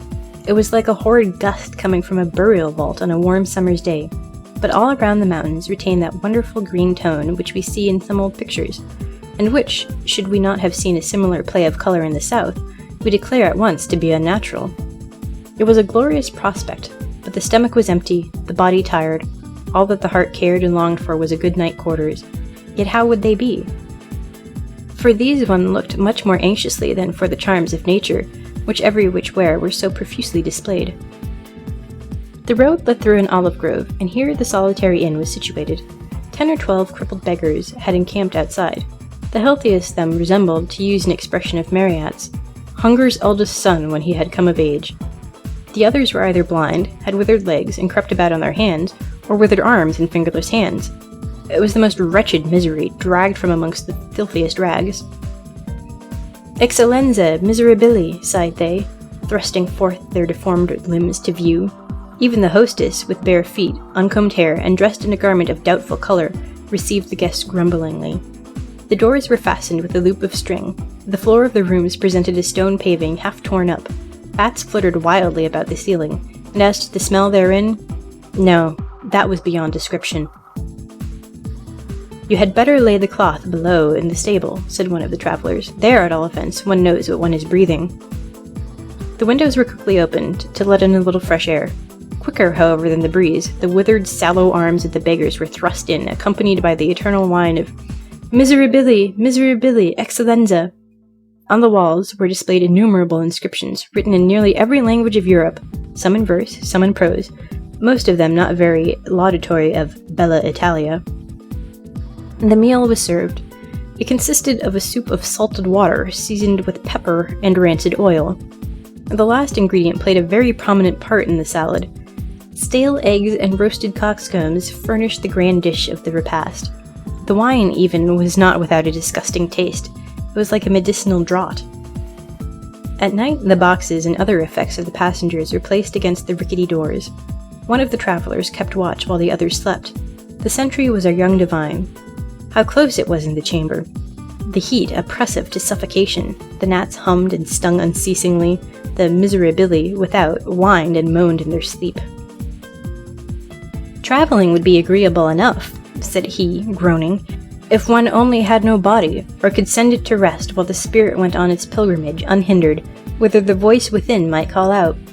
Wherever I go, I am pursued by a longing that is insatiable, that I cannot explain to myself, and that tears my very heart. I want something better than what is fled in an instant. But what is it, and where is it to be found? Yet I know in reality what it is I wish for. Oh, most happy were I, could I but reach one aim, could but reach the happiest of all." And as he spoke the word, he was again in his home. The long white curtains hung down from the windows, and in the middle of the floor stood the black coffin.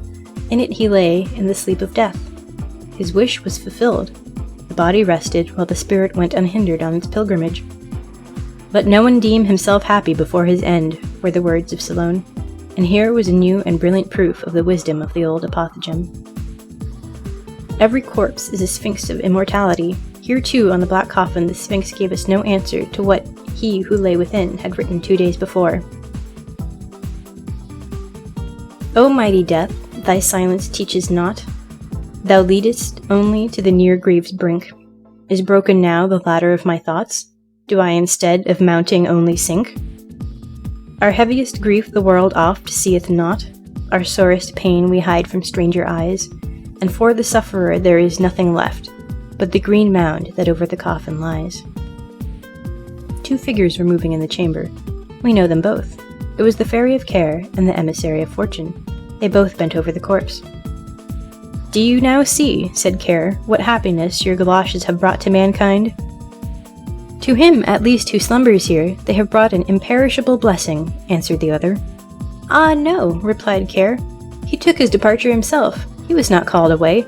His mental powers here below were not strong enough to reach the treasures lying beyond this life, and which his destiny ordained he should obtain. I will now confer a benefit on him." And she took the galoshes from his feet. His sleep of death was ended, and he who had been thus called back again to life arose from his dread couch in all the vigor of youth. Care vanished, and with her the galoshes. She has no doubt taken them for herself, to keep them to all eternity. End of The Shoes of Fortune. taylorbe.spymac.com. Andersen's Fairy Tales by Hans Christian Andersen. The Fir Tree. Out in the woods stood a nice little fir tree. The place he had was a very good one. The sun shone on him. As to fresh air, there was enough of that, and round him grew many large-sized comrades, pines as well as firs. But the little fir wanted so very much to be a grown-up tree.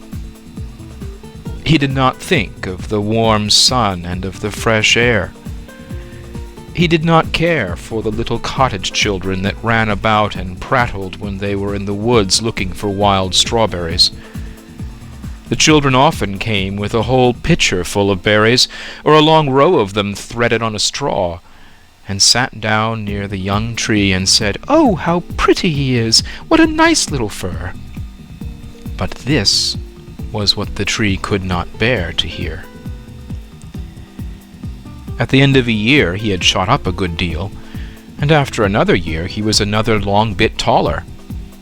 For with fir trees one can always tell by the shoots how many years old they are.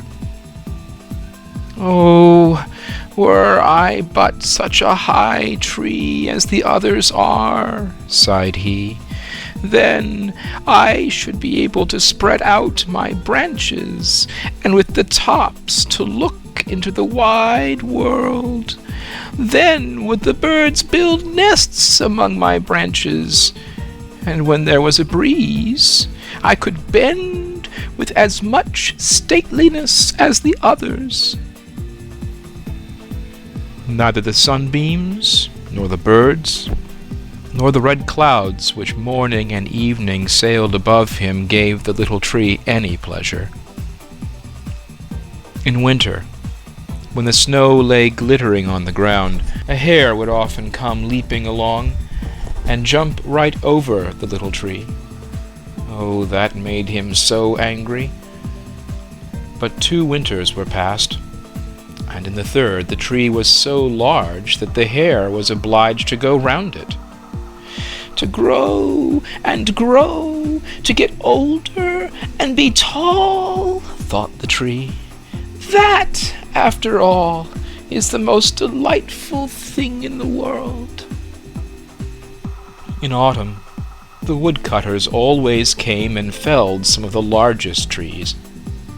This happened every year, and the young fir tree that had now grown to a very comely size trembled at the sight. For the magnificent great trees fell to the earth with noise and cracking, the branches were lopped off, and the trees looked long and bare. They were hardly to be recognized. And then they were laid in carts, and the horses dragged them out of the wood. Where did they go to? What became of them? In spring, when the swallows and storks came, the tree asked them, "Don't you know where they have been taken? Have you not met them anywhere?"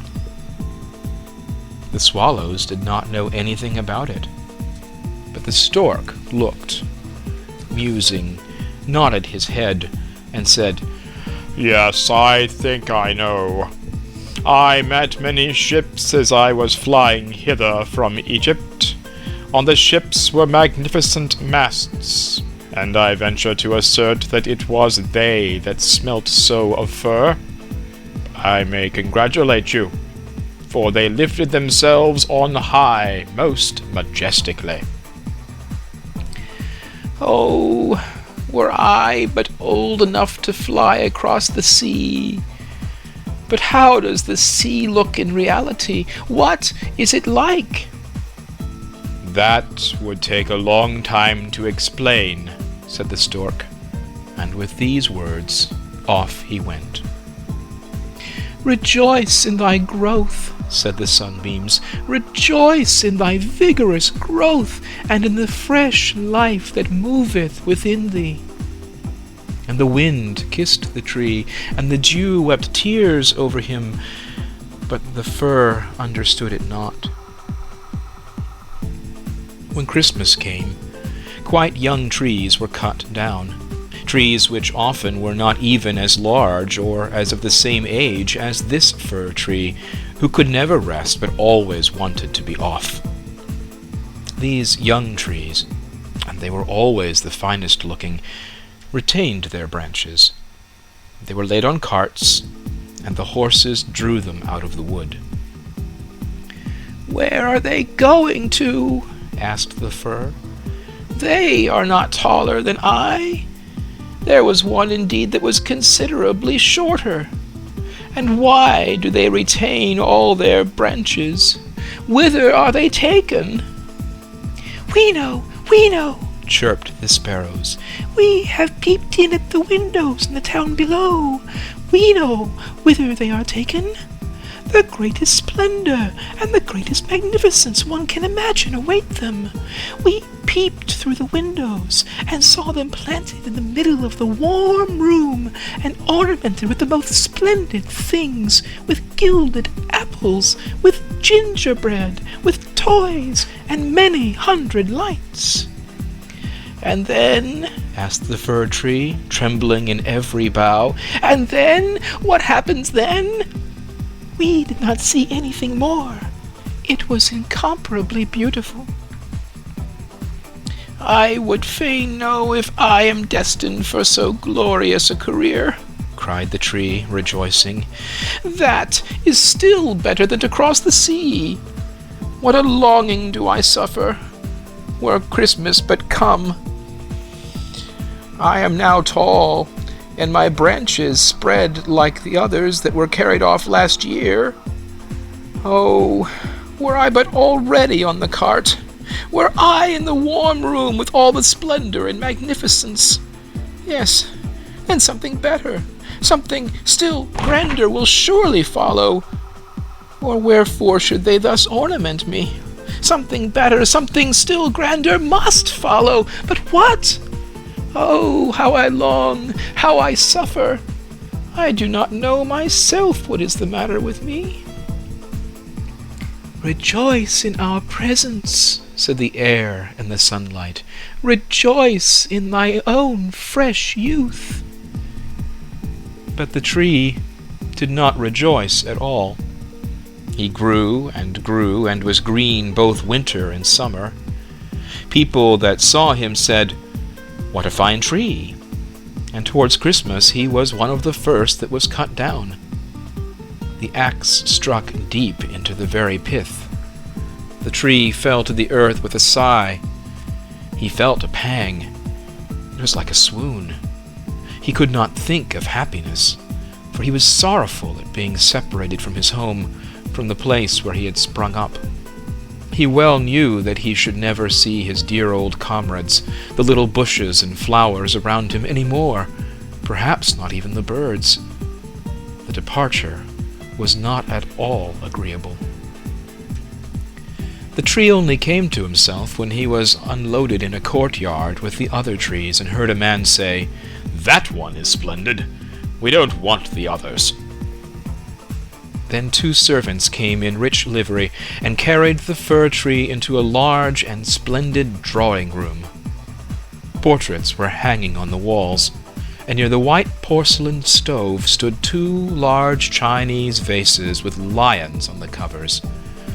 There, too, were large easy chairs, silken sofas, large tables full of picture books and full of toys worth hundreds and hundreds of crowns.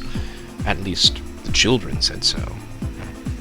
And the fir tree was stuck upright in a cask that was filled with sand. But no one could see that it was a cask, for green cloth was hung all round it, and it stood on a large, gaily colored carpet. Oh, how the tree quivered! What was to happen? The servants, as well as the young ladies, decorated it. On one branch there hung little nets cut out of colored paper, and each net was filled with sugar plums. And among the other boughs gilded apples and walnuts were suspended, looking as though they had grown there, and little blue and white tapers were placed among the leaves. Dolls that looked for the world like men — the tree had never beheld such before — were seen among the foliage, and at the very top a large star of gold tinsel was fixed.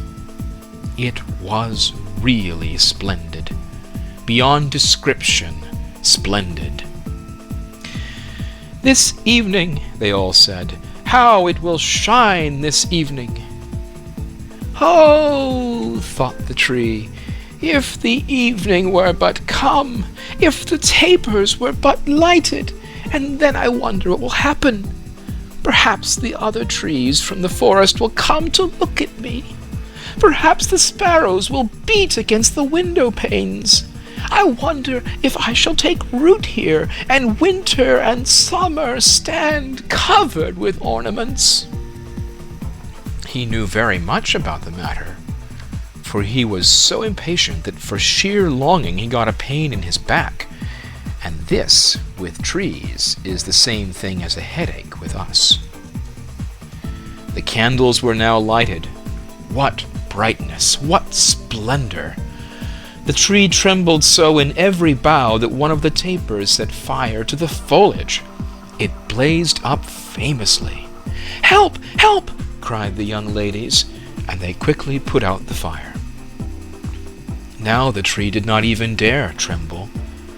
What a state he was in! He was so uneasy lest he should lose something of his splendor that he was quite bewildered amidst the glare and brightness, when suddenly both folding doors opened, and a troop of children rushed in as if they would upset the tree. The older persons followed quietly. The little ones stood quite still, but it was only for a moment. Then they shouted that the whole place re-echoed with their rejoicing. They danced round the tree, and one present after the other was pulled off. "What are they about?" thought the tree. "What is to happen now?" And the lights burned down to the very branches, and as they burned down they were put out one after the other, and that the children had permission to plunder the tree. So they fell upon it with such violence that all its branches cracked. If it had not been firmly fixed in the ground, it would certainly have tumbled down. The children danced about with their beautiful playthings. No one looked at the tree except the old nurse, who peeped between the branches, but it was only to see if there was a fig or an apple left that had been forgotten. "A story! A story!" cried the children, drawing a little fat man towards the tree. He seated himself under it and said, "Now we are in the shade, and the tree can listen too. But I shall tell only one story. Now which will you have? That about Ivedy Avedy, or about Humpty Dumpty, who tumbled downstairs, and yet after all came to the throne and married the princess?" "Ivedy Avedy!" cried some. "Humpty Dumpty!" cried the others. There was such a bawling and screaming. The fir tree alone was silent, and he thought to himself, "Am I not to bawl with the rest? Am I to do nothing whatever?" For he was one of the company, and had done what he had to do. And the old man told about Humpty Dumpty that tumbled down, who notwithstanding came to the throne, and at last married the princess. And the children clapped their hands and cried, "Oh, go on! Do go on!" They wanted to hear about Ivedy Avedy too, but the little man only told them about Humpty Dumpty. The fir tree stood quite still and absorbed in thought. The birds in the wood had never related the like of this. "Humpty Dumpty fell downstairs, and yet he married the princess. Yes, yes, that's the way of the world," thought the fir tree, and believed it all, because the man who told the story was so good-looking. "Well, well, who knows? Perhaps I may fall downstairs too, and get a princess as wife." And he looked forward with joy to the morrow, when he hoped to be decked out again with lights, playthings, fruits, and tinsel. "I won't tremble tomorrow," thought the fir tree. "I will enjoy to the full all my splendor. Tomorrow I shall hear again the story of Humpty Dumpty, and perhaps that of Ivedy Avedy too." And the whole night the tree stood still and in deep thought. In the morning the servant and the housemaid came in. "Now the splendor will begin again," thought the fir. But they dragged him out of the room, and up the stairs, into the loft. And here, in a dark corner, where no daylight could enter, they left him. "What's the meaning of this?" thought the tree. "What am I to do here? What shall I hear now, I wonder?" And he leaned against the wall, lost in reverie. Time enough had he too for his reflections, for days and nights passed on, and nobody came up. And when at last somebody did come, it was only to put some great trunks in a corner out of the way. There stood the tree, quite hidden. It seemed as if he had been entirely forgotten. "'Tis now winter out of doors," thought the tree. "The earth is hard and covered with snow. Men cannot plant me now, and therefore I have been put up here under shelter till the springtime comes. How thoughtful that is! How kind man is, after all! If it only were not so dark here, and so terribly lonely. Not even a hare. And out in the woods it was so pleasant, when the snow was on the ground and the hare leaped by. Yes, even when he jumped over me. But I did not like it then. It really is terribly lonely here." "Squeak, squeak," said Little Mouse at the same moment, peeping out of his hole, and then another little one came. They snuffed about the fir tree and rustled among the branches. "It is dreadfully cold," said the mouse. "But for that, it would be delightful here, old fir, wouldn't it?" "I am by no means old," said the fir tree. "There's many a one considerably older than I am." "Where do you come from?" asked the mice. "And what can you do?" They were so extremely curious. "Tell us about the most beautiful spot on the earth. Have you ever been there? Were you never in the larder, where cheeses lie on the shelves, and hams hang from above, where one dances about on tallow candles, that place where one enters lean and comes out again fat and portly?" "I know no such place," said the tree, "but I know the wood, where the sun shines and where the little birds sing." And then he told all about his youth, and the little mice had never heard the like before, and they listened and said, "Well, to be sure, how much you have seen! How happy you must have been!" "I?" said the fir tree, thinking over what he had himself related. "Yes, in reality, those were happy times." And then he told them about Christmas Eve, when he was decked out with cakes and candles. "Oh," said the little mice, "how fortunate you have been, old fir tree." "I am by no means old," said he. "I came from the wood this winter.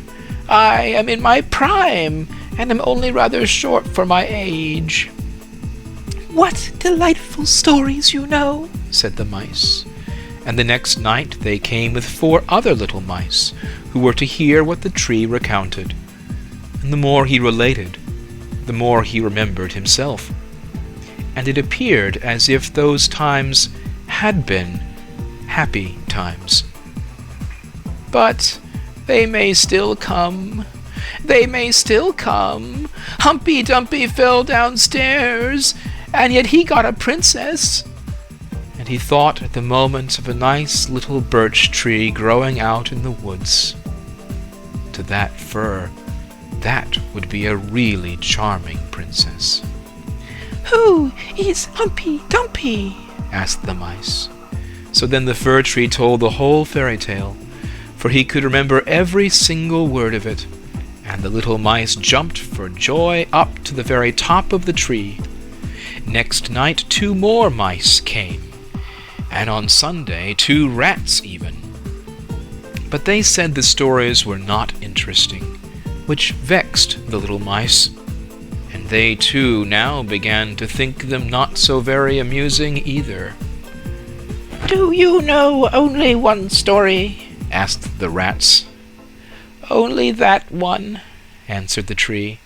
"I heard it on my happiest evening, but I did not then know how happy I was."